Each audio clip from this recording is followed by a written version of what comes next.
Hi there, it's Ed Watson. Again, in this episode we're going to look at managing behaviour. So if you haven't watched the first episode, I'm a teacher from Gloucester and I've just written a book, Top Tips for New Teachers, which aims to help new teachers entering the profession, giving them the tips and advice that I've learned in my career today. Now, like I said, managing behaviour is probably the top priority for trainee teachers. So I imagine you're hoping for some golden nuggets that you can take away into your classroom. Now, in this short episode, I'm going to talk about three things that are in the book to help teachers in the profession. There are others in the book, but these are some of the most important things that I think we should all be taking note of. Now, when I trained to teach, some of the advice I was just left to find out for myself. But it is a case of all teachers have been there, done that. We have all, no matter how good no matter what teachers you see and you look at their lessons and you think, oh my word, they're incredible, they're an absolute natural. Every single teacher that you speak to will have had a car crash lesson, will have had a lesson that's just gone to pot because the behaviour in the classroom hasn't been good. So it's nothing to worry about. Everyone has been there, done that, and got the t-shirt. So these are just some easy strategies that I hope will help you in your classroom management. So the three things are: be 100% sure, mean what you say, and then I'll finish with just going through some general tips. So be 100% sure. What do I mean by that? Well, what I mean is be factual. If you've asked for silence and someone has spoken, make sure you 100% know exactly who did it. Now, it seems a bit peculiar that I would say that, but what you'll find is if a student has misbehaved and they don't think that you 100% know it's them, they will try and wriggle out of it. They're pupils, they're kids. If they think there's a chance that you have guessed at who it was, they will try and argue their way out of it. Whereas if you can say, Dave, I've asked for silence, you've spoken, therefore this is your first warning. If you have got eye contact with that pupil and you have seen them open their mouth and you have seen them speak, there is absolutely zero way that any pupil can argue with that. And if they try, you can say, I saw you, there is no discussion, I've seen it happen, and you can walk away and diffuse the situation. Whereas if you're saying, I think you spoke, then instantly that child is going to say, well, it wasn't me. And what are you going to do about it? Because actually, if you don't know, you could create a rod for your own back. So the first thing is, be factual. Make sure you are 100% sure.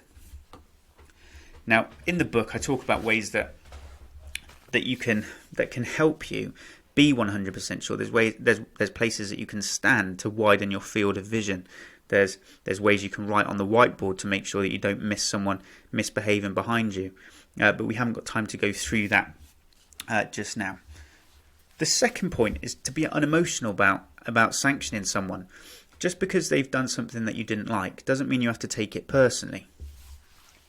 So, if, for example, you've asked for silence and someone's spoken, it's not the end of the world. You just simply tell them, you haven't met my expectation. You've spoken when you shouldn't have spoken. This is therefore your first warning. You don't have to get angry. You don't have to get irate. You don't have to say, oh, I've asked you to be quiet and you're still talking. Once they realise that it can wind you up, they'll just keep doing it and keep doing it. So it's all about, okay, you haven't met my expectations, but it's a first warning. Okay, move on from the lesson. It's not something that winds you up. If it's something that winds you up, all of a sudden you'll say, oh, okay, right. The pupils are going to be thinking, oh, with this teacher, oh, we can really wind them up. So if they really don't like me tapping my pen, all of a sudden you're going to have 20 students tapping their pen before you know it. So it's be unemotional. Okay, you've done something I didn't like, but it's going to be a first warning. It's going to be a second warning. So what? Let's move on. It's nothing personal, and we just get on with the lesson. The last point is set firm boundaries and stick to them. So it's really important that you're consistent with your approach, and it's much easier as a new teacher to go in there and set firm boundaries and stick to them than it is to say, oh, I'm going to be their favourite teacher and I'm going to be quite soft, and then all of a sudden a month down the line you're saying, oh, I was a bit too soft, I need to increase my expectation. That's really difficult to do. So it's much easier to go in, set firm boundaries, and as long as you stick to them, you will be okay. Okay, that leads into the second point, which is mean what you say. Now, I talk about it as being an electric fence. Now, with an electric fence, I've never touched an electric fence because I know that if I touch an electric fence, I will get a shock. Okay, so it's consistently, I'm not going to touch it because I know what impact and what effect it's going to have. Now, as a teacher, you want to be that electric fence. You want pupils to realise that if I do this, this is going to happen. If I do this, this is going to happen. And if you're ruthlessly consistent with it, pupils will just understand, I'm not going to do that because I know that this is going to happen. If you're a teacher that, I don't know, sanctions an infringement 50% of the time, or even less, 20% of the time, then there's a game for pupils because they say, hang on a minute, I can mess around 80% of the time, and I'm only going to get told off 20% of the time. Well, actually, those odds are quite good. So I'm going to take that and I'm going to mess around. And if I get told off 20% of the time, well, at least I've messed around for 80% of the time. And you know what? Those odds I'm going to take. Whereas if they know that no matter what they do, if they do that action, they're going to get that sanction 100% of the time. There is no game, and they'll try it, and they'll try it elsewhere. So just try and be an electric fence. Have your boundaries, have your rules, and ruthlessly be consistent in applying them every single time. Okay, so it's if you're feeling really tired because you didn't have much sleep, still apply those rules 100%. If you're feeling absolutely ecstatic, something's happened outside of school and you're absolutely buzzing, you're loving life, don't let up. You've still got those rules in your classroom and be ruthlessly consistent with them every single time. Now, the second part of meaning what you say is backing up your words with actions. If you say, I'd like you to work in silence, that means absolutely nothing unless you're actually going to back it up with actions, unless you're actually going to check for non-compliance. Those sentences would have gone in one ear, out the other. If you say, I'd like you to work in silence, and then you check for non-compliance, you scan the room from left to right, up, down, to check for any single student, potentially even wanting to have a whisper, then you're going to get silence. Whereas if you ask for silence and you start looking out the window, or you start checking your emails, or you start writing some stuff on the board, those students are going to talk. And then you've just made a rod for your own back. So back up your words with actions. If you don't want them to work in silence, don't ask them to work in silence, because silence means zero talking. So make sure that whatever you say you can actually back up. If you do that again, I'm gonna make you stay behind at lunchtime for half an hour. Are you actually going to do that? Because if you're not, don't say it. If you can actually back it up, okay, fine. But if you can't back it up, the teachers or the pupils in your lessons will just realise that you don't actually mean that, and so what? Okay, so it's making sure that whatever you tell the students, you can actually back it up, and then you'll get the respect from the students. Okay, the last slide. We're just going to look at some general tips. So particularly now, but in general anyway, it's really important that you practice your transitions. So that could be going from one classroom to another. It could be going from one lesson to another. It could be going from one activity to another. It's those bits that could be potentially dead time in the lesson. So for example, after you've done a starter, going through your examples, or after you've gone through the examples, getting the students on their work, or after they've done their activity, getting their attention and giving them another activity, or finishing the activity and packing away. Those transition points, unless they're really managed very well, they can become dead time. You can end up with the students talking to each other, and it's just going to give you a bit more work each lesson. So just practice those transitions.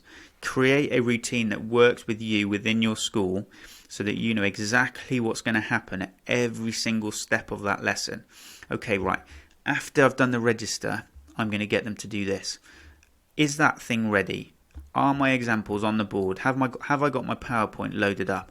Is this all sorted? After I've gone through the examples, they're going to be doing a worksheet. Now, where is that worksheet? Have I already handed that worksheet out to the desks so that as soon as I finish my example, I can say, okay, well, the worksheets that I want you to do are already on your desk. That then reduces your transition time from 2 minutes to 2 seconds. And it just creates that high expectations, no wasted time, no time for the students to talk, and it's just planning ahead. So, okay, right, I want to go through this example. Now, if I get their attention, if I get the whole class's attention, but I haven't got that example ready on the PowerPoint, I'm just going to look a bit stupid because I've got their attention. I'm going to say, okay, right, just wait there a minute whilst I get my PowerPoint up on the board. Now, it's much better if you've got that PowerPoint up on the board, you've got your example ready to go, then you can get their attention and you're straight into it. So just practice those transitions. I've already spoken about being consistent. It does not matter how many rules you have within your classroom. I've seen teachers that have got 50 rules plus in their classroom. It makes no difference as long as you apply them consistently. Pupils will not mind if you've got 50 rules, 100 rules in your classroom. They won't mind as long as you're consistent with it and that students think you're fair in applying those rules. There's nothing that students would dislike more than if they think they're singled out because they've been caught, but another student who's done exactly the same thing hasn't been caught. They hate that. So be consistent and be fair. The final point that I want to go through is just about being unemotional when you're delivering punishments or admonishments or sanctions, whatever you want to call it. If you get wound up, if you get emotional, the student will feel like it's a personal attack on them. Okay, whereas if you're unemotional, if you just state it as a matter of fact, no pupil can really argue with it, and you can go one step further, and you can almost feign disappointment, or look, I've asked you to be silent. Unfortunately, you've just spoken across the classroom and I've asked you to be silent. Therefore, I've got no choice, but I'm going to have to give you a warning, I'm afraid. And then just move on. That pupil understands then that you really didn't want to have to give them a warning, but that your hands are tied and they can't argue with it. I'm really sorry, but I appreciate you were trying to give me the right answer, but you just called out. And in the classroom, we don't have students calling out because it's not fair on everyone else. Therefore, I've got to give you a first warning. No pupil is going to argue with that, and it's just a really nice matter of fact. I've given a warning. End of. Move on to the lesson, and no issues will come from it. Like I said, if you get angry, if you get worked up, if you think that them misbehaving is a personal attack on yourself, you're going to get wound up. The pupils are going to know that you're going to get wound up, and they're just going to use it as a game and wind you up even more. Okay, that was managing behaviour. In the next episode, we're looking at the power of routines, which links with behaviour. And I look forward to listening or speaking to you then about the power of routines.